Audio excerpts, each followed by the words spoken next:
तीसरे चरण में होने वाले मतदान को लेकर आज न्यूज वीक की टीम ने युवाओं से बात की है। आगामी सरकार से क्या चाहते हैं युवा, क्या है युवाओं के मन में, महिला सुरक्षा और शिक्षा से लेकर रोजगार तथा बहुत कुछ अपेक्ष रखते हैं युवा मतदाता।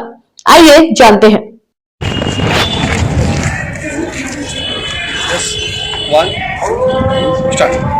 नमस्कार, आप देखें न्यूज वीक, मैं हूं आपका अपना देवेश।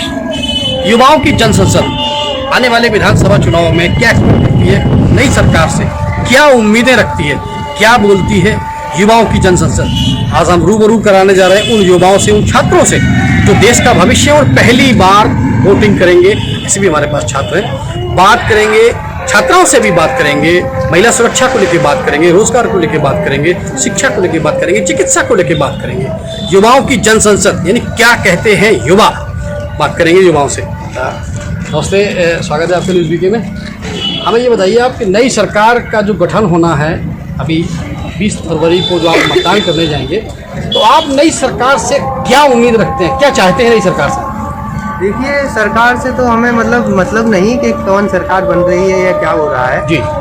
हमें तो मतलब जो शिक्षा है जो जी, मतलब उसमें जो सुधार और जो हमारी जो शिक्षा जो है इतने ऊंचे लेवल पे, मतलब इतनी महंगी या कह सकते हैं हम, तो उसमें मतलब हमें आसानी से प्राप्त हो जाए शिक्षा जो है, उस बारे में ही मैं कहूँगा बस। मतलब कहीं ना कहीं शिक्षा का एक मुद्दा रहने वाला है। हाँ बिल्कुल जी। और जो हमारा मतलब महंगाइयाँ हैं जो बढ़ रही है ना, तो उसमें भी बड़ी दिक्कत हो रही है। मतलब ऊंचे क्लास वालों को तो कोई दिक्कत नहीं है, मतलब हम जैसे लोग हैं जो मिडिल क्लास, उन लोगों को ज़्यादा दिक्कत है। तो उससे मतलब यही है मेरा कहना कि जो है मतलब सरकार से यही उम्मीद है हमें कि मिडिल क्लास वाले लोग जो हैं, मतलब कि उन्हें बेरोजगार कह सकते हैं या गरीब कह सकते हैं, उनके लिए थोड़ी सेवाएं जो है मतलब एक्स्ट्रा करके बस। नई सरकार जो गठन होने वाली है, उसके आप लोग वोट करने वाले हैं, तीसरे फेज में अपने यहाँ चुनाव है, तो नई सरकार से क्या चाहते हैं आप लोग, क्या उम्मीद रखते हैं? देखिए, देखो हम लोग अभी स्टूडेंट हैं जी, विद्यार्थी हैं, तो हम ये तो नहीं कह सकते कि ये पार्टी होगी, ये इसको हम वोट देंगे, ये नहीं है वो। हम स्टूडेंट हैं तो हमें शिक्षा पहला मुद्दा है हमारा। तो शिक्षा और सरकार को स्टूडेंट को ही देखना चाहिए। जो सरकार का भी पहला मुद्दा है वो स्टूडेंट होना चाहिए, क्योंकि वो देश का भविष्य है। देश को बनाएंगे स्टूडेंट ही, बड़े होकर वो कुछ बनेंगे तो स्टूडेंट ही देश को बनाएंगे। वर्तमान में सरकारें आती हैं, छात्रों के लिए भी काम करती है, शिक्षा के क्षेत्र में भी काम करती है, तो क्या आपको लगता है कि अभी तक किए गए सरकार के प्रयास जो है नाकाफी हैं या इसमें कुछ और सुधार करने की जरूरत है?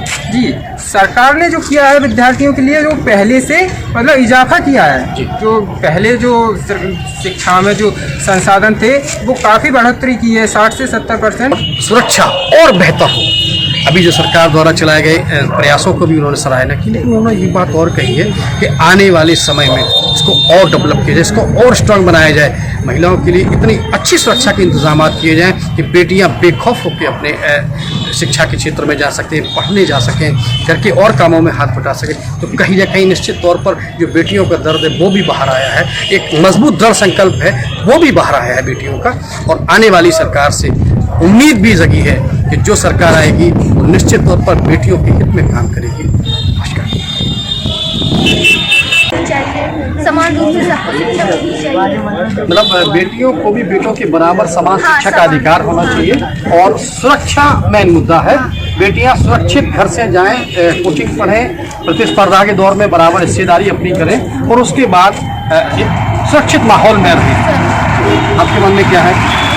यही चल रहा है कि सब लोग बोल रहे हैं मैन चीज़ structure is a main important things for our girls, for our women's.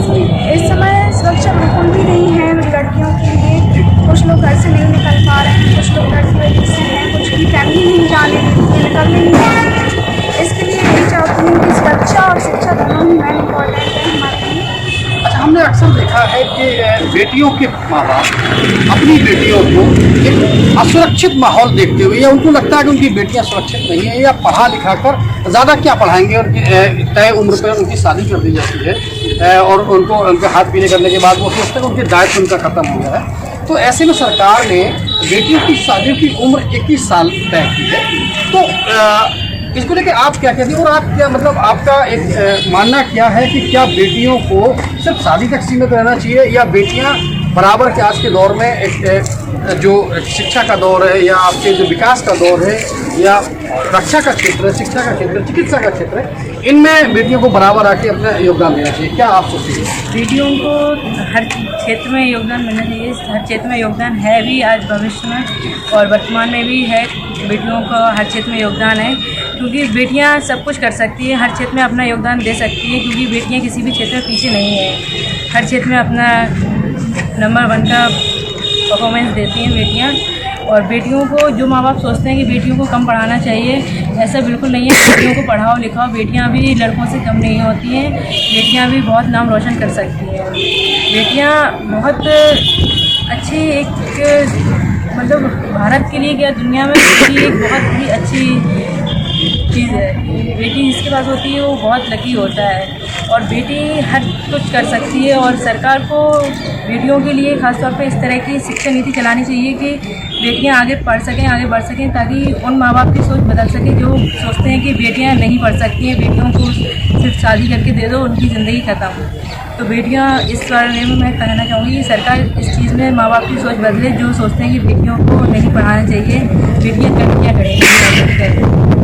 मैं इसी कारण कहना चाहूँगी। और शिक्षा सुरक्षा वर्तमान में बहुत अच्छा जो हमारी सरकार है उसने काफ़ी अच्छा किया है लड़कियों की औरतों की सुरक्षा के लिए, लेकिन और अच्छा हो कि जो लड़कियां कोचिंग जा रही हैं उनको गली मोहल्ले में लड़कों बहुत लकी होता है और बेटी हर कुछ कर सकती है। और सरकार को बेटियों के लिए खासतौर पे इस तरह की शिक्षा नीति चलानी चाहिए कि बेटियां आगे पढ़ सकें, आगे बढ़ सकें, ताकि उन माँ बाप की सोच बदल सके जो सोचते हैं कि बेटियां नहीं पढ़ सकती हैं, बेटियों को सिर्फ शादी करके दे दो, उनकी ज़िंदगी ख़त्म। तो बेटियां इस बारे में मैं कहना चाहूँगी कि सरकार इस चीज़ में माँ बाप की सोच बदले, जो सोचते हैं कि बेटियों को नहीं पढ़ाना चाहिए, बेटियां क्या करेंगी।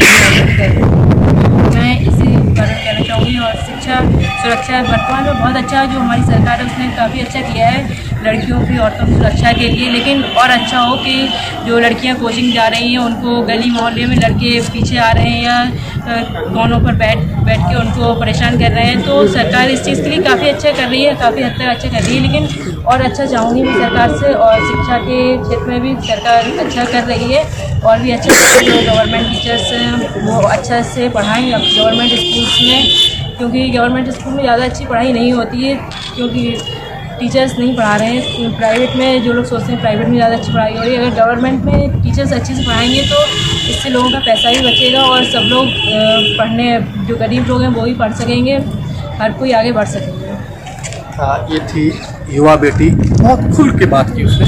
उसका कहना ये था कि सरकार जो नई बने वो बच्चों की शिक्षा, रोजगार, 2 मुद्दे सबसे पहले बाहर निकल के आए।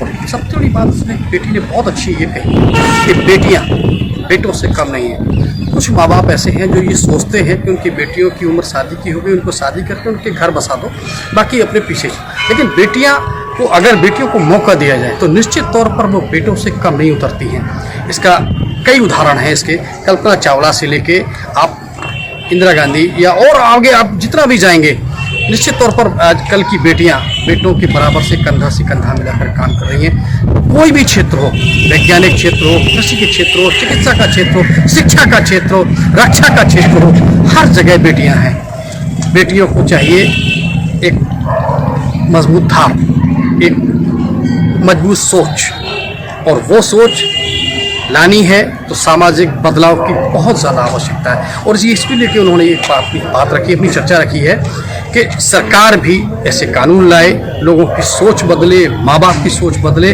ताकि बेटियों को भी प्रतिस्पर्धा के इस दौर में बराबरी का हिस्सा मिले। यानी कि नई सरकार से वो चाहती हैं कि शिक्षा और सुरक्षा और बेहतर हो।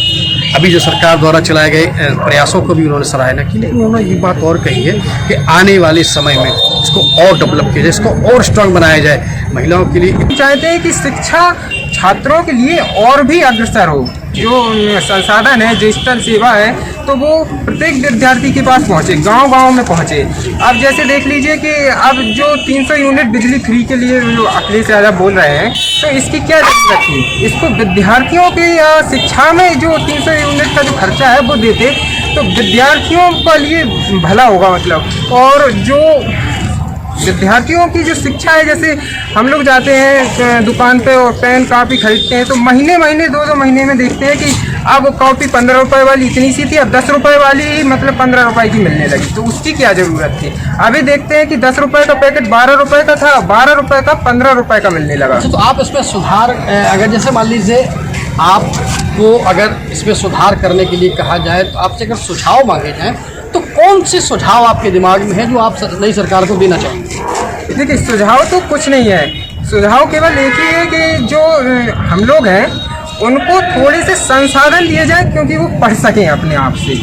अब जो पढ़ सकेंगे तो जो बड़े होकर जो नौकरी करने के लिए जो आशा है उनके बारे में जो रिजल्ट वगैरह है तो इसमें विद्यार्थियों को बहुत दिक्कत होती है, तो इससे थोड़ा सा संतुलन दिमाग का खराब हो जाता है। जैसे अभी एयरफोर्स का निकलना था तो सितंबर अक्टूबर से रिजल्ट निकलना था और जनवरी आ गई, अभी तक एयरफोर्स का रिजल्ट नहीं निकला और रिजल्ट के मामले में बच्चे काफ़ी परेशान रहते हैं। टेस्ट देते हैं 2-2, 3-3 साल के लिए टेस्ट देते हैं और रिजल्ट नहीं मिलता, तो उनका दिमाग का संतुलन खराब हो जाता है। तो यही कहेंगे सरकार से कि सरकार कोई भी हो उससे कोई मतलब नहीं, लेकिन वो विद्यार्थियों को पहले देखे, उनका दिमाग का संतुलन सही रखे तो विद्यार्थी ही देश को बनाएंगे, सरकार तो फिर वो बनेगी ही बनेगी।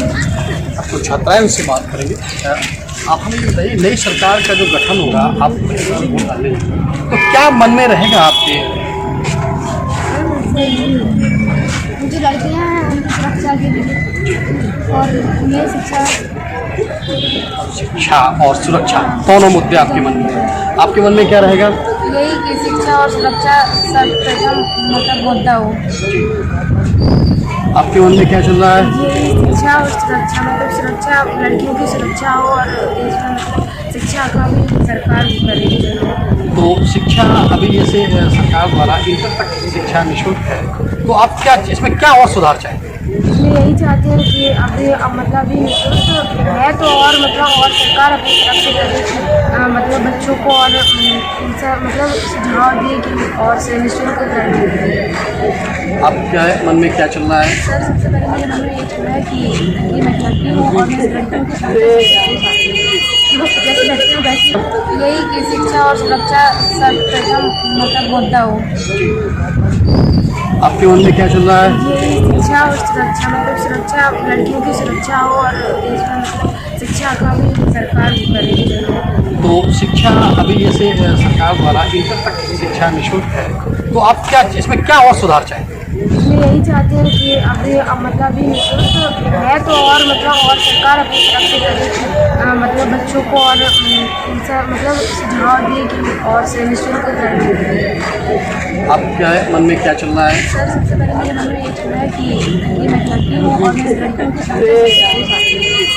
जैसे लड़कियों वैसी हैं और वो और मतलब शिक्षा के बारे में और शिक्षा के जो संसाधन है वो और उपलब्ध हो और जो और शायद और मतलब शिक्षा जो है हम हर क्षेत्र में आगे बढ़ सकें।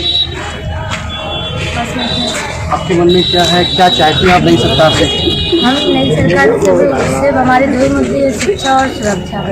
हम सिर्फ ये चाहते हैं कि शिक्षा जो सभी विद्यार्थियों को समान रूप से सरकार के द्वारा मिल सके और जैसे हम लोग स्कूल या कोचिंग्स पढ़ते हैं तो कोचिंग जो है हम लोग जगह रुपए देते हैं तो ऐसा भी करें कि जो लोग मतलब नहीं दे सकते तो सरकार कोचिंग टीचर्स को अपने तरफ से दे और निःशुल्क कोचिंग चलाए। मतलब कहीं ना कहीं सरकार द्वारा निःशुल्क वुमन कोचिंग सेंटर की स्थापना भी की जानी चाहिए, इसी से आप इससे फायदे क्या होंगे? तो इससे ये फायदे होंगे कि सभी मतलब जो विद्यार्थी लोगों को समान तरह से शिक्षा मिल सकेगी, जो भी पढ़ना चाहते हैं वो पढ़ सकते हैं और जिन लोगों को मतलब शिक्षा नहीं मिल पा रही है उन्हें भी प्राप्त हो जाएगी।